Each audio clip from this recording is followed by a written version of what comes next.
Hey guys, welcome back to the channel. Today we're going to be taking a look at the Huben Power regulators and specifically how to adjust them. I've gotten quite a few questions on how to adjust these things. So today I'm going to go ahead and show you how. Before we get started, you're going to need a couple of things. So obviously you're going to use your Huben regulator here. I've got both versions. This is the top hat version that would go just standalone right into your Airforce gun, and then that way you could keep your original tank and valve and switch back and forth if you wanted to.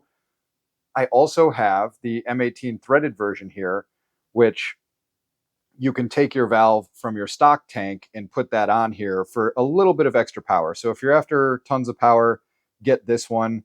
If you're just looking for a simple, easy way to do it, get this one, because it is kind of difficult to take the valve off of the Airforce tank. We'll probably go over that in a separate video, but for this one, we're just going to look at setting the pressure. Now, before we get started, I do have a discount code for 10% off, and I'm going to leave that in the description and comments. That helps the channel, so I appreciate you guys if you're using that discount code. And that's going to be coming from overseas if you use that.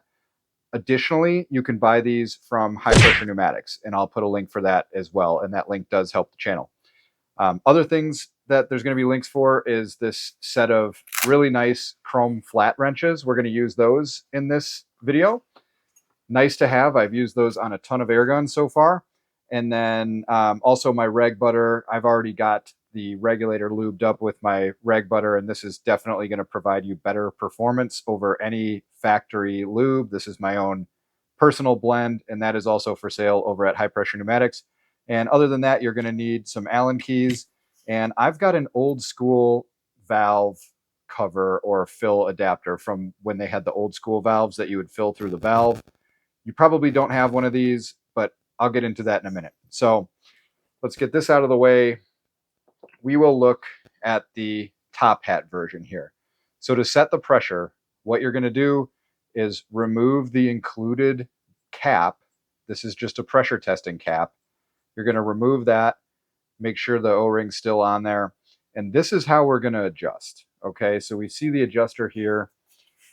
It has the adjuster itself, which you can stick, I think, a 2.5 millimeter Allen key in there. I have my Allen keys here, but we probably won't need them. And then for the lock ring on there, it is a 14 millimeter. So I'm going to go ahead and break that free. And the thing you need to remember here is screwing this out counterclockwise is increasing the pressure. Screwing it in is decreasing the pressure. You've got your bottle gauge on this side, and then you've got your regulator gauge. It's the black one on this side. So what we're going to do here is I'm going to crank this in a little bit, and just to get a baseline, and then I'm going to go ahead and put my cap back on. I'll give it a tiny bit of reg butter on that seal just to make it go in nicely. So we'll screw this on here. And the first thing you're going to want to do is, once that's screwed on there, you're going to want to gas this up. And when you gas it up, just go slow. The pressure will fill your little cap here, and we'll be able to see, as long as we're over the reg pressure, which we will be, we'll be able to see the pressure on here. So I'm going to go ahead and fill this up. I'm going to crack my tank off screen, and I'm going to fill slow, but not a lot of volume there. Okay, so I have almost 300 bar. I have like 275 bar or so in there. We can see that on the colored bottle gauge. I'm going to vent and take that off.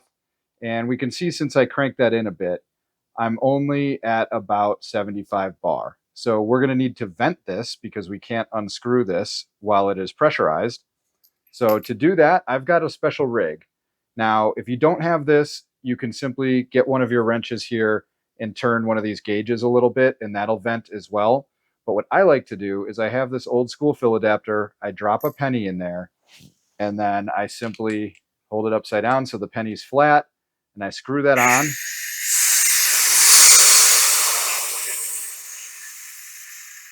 And I only have these because I've had Airforce guns since they used these back in the day, like 20 years ago. So I'm going to remove that. We can press down on our valve and see that it's safely degassed. So we know that we need to turn this up quite a bit. And I think I'm going to mount this on that gun and I want to try a pretty high pressure setting. So you do have to kind of guess with it. So I'm going to turn this out counterclockwise quite a bit. That was a lot of turns. And I'm going to go ahead and just snug this back up just a little. And then we're just going to go ahead and put back our test cap. All right, so that's back on. And then again, I'm just going to gas this up. And we should be able to easily see on the colored gauge there. I'll try to go slow.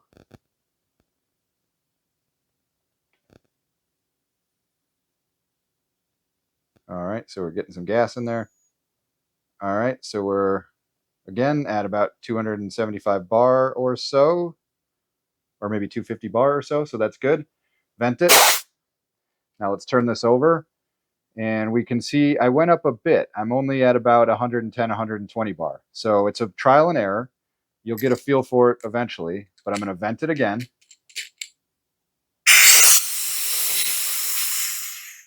Okay.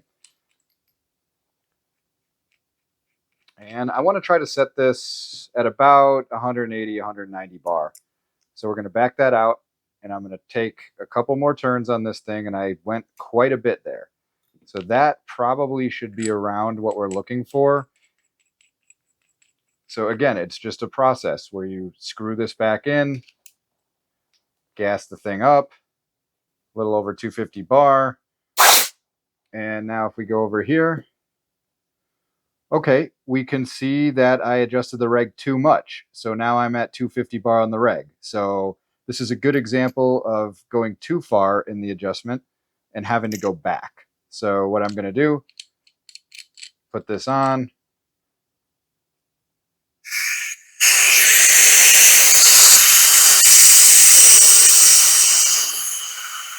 So I vented it since I've overshot the pressure. We're going to go back in.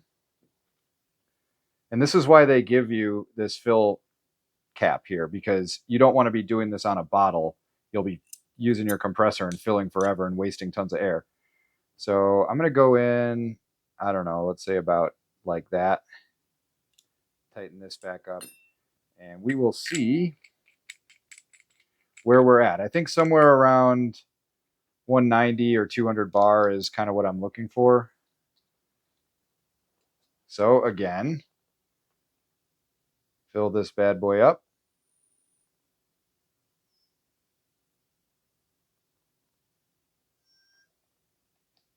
All right, so we're a little over 250 bar. And there we go. We've got our setting right there, right at about 190 bar. That's exactly what I wanted from this. And so now our regulator is set, and we can go ahead and depressurize it and then install a bottle. On the Airforce guns, I use these 360cc bottles. They're 300 bar bottles, and they make it a really comparable length of pull compared to the stock tank. So I'll leave a link in the description and comments for this as well. These are really nicely priced and is the perfect thing for this. So hopefully that was helpful for you guys trying to adjust these Huben regulators. And if you have any questions, post them in the comments and I will try to respond to everybody. Thank you for watching. We'll catch you on the next one. Peace.